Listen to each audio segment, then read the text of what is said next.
noriu pakviesti tave į meditaciją. Atsisėsk arba atsigulk. Pasirink kaip tau patogu.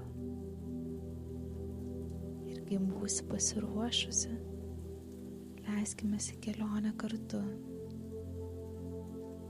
Kai rytas dar šnabžda, kai pasaulis dar neatsimerkia, basa koja atveria savo vidinį sodą, kuris slepiasi ne kalnuose ir ne miškuose, o tarp krūtinės dūžių, ten, kur plakanti širdis primena: aš esu. Užmerk akis, pajaus, kaip diena atsiveria ne už lango, o tavyje. Įkvėpk lėtai, užlaikyk ir iškvėpk dar lėčiau, tarsi paleistum tai, kas nebe tavo, tarsi išgirstum tylą, kuri jau tavyje. Tai istorija apie basakoją, moterį, kuri kiekvieną rytą prisimena. Ji turi vietą, kur niekas negali jos pasiekti be jos leidimo. Vietą, kur nėra triukšmo, nėra spaudimo, nėra lūkesčių.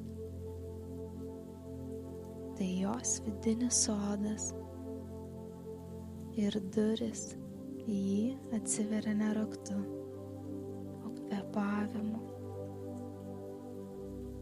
Basakoja atsikelia basomis, grindys po jos kojomis vėsios, tarsi rytinė žemė.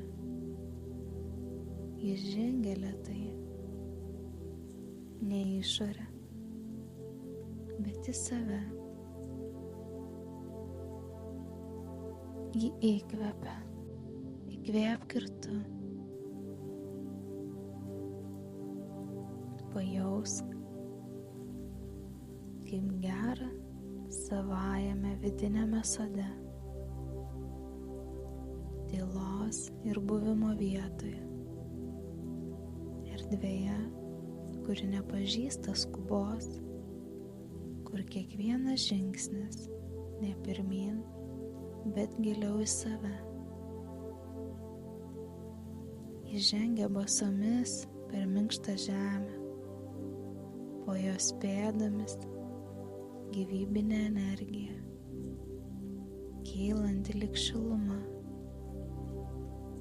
Jie jaučia ją tarsi tikėjimą, tarsi atgimimą.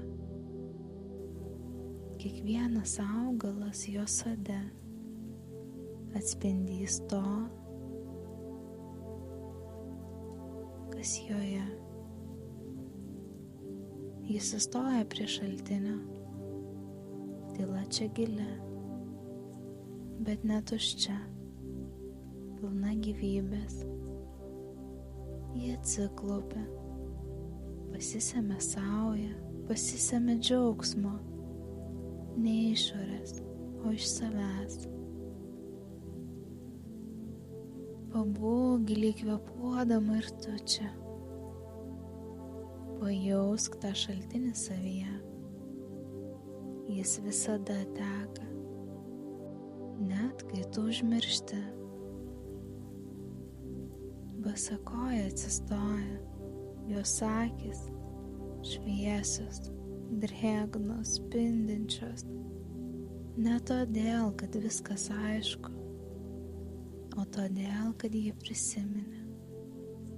Gyventi galima lėtai, rinktis sąmoningai, jausti be baimės. Ji paklausė savęs, ką šiandien rinkčiausi, jei leisčiau sau jausti lengvumą. Ir atsako ji ne žodžiais, o žingsniu lėtu, švelniu, pirmu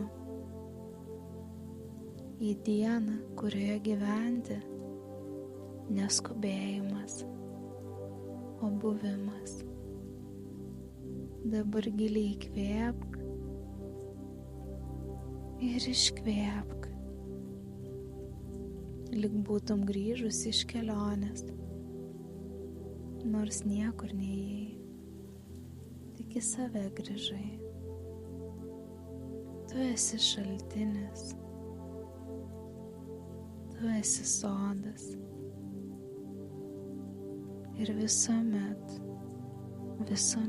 leisk savo atsiminti. Tu esi basakoja, ne vardu, o prigimtimi. Tu esi ta, kuri eina basomis per gyvenimą, per jausmus, per ryto rasą. Tavo pėdos pažįsta žemę, jos atsimena. Tavo kūnas yra tiltas tarp dangaus, kuriame plaka mintis, ir žemės, kurioje plaka širdis. Ir toje tyloje, kuri netuščia, o pripildyta gyvybės, visuomet yra tavo sodas, kuriame auga visa, ko tu kažkada tikėjai, kuo svajojai, kas jau yra.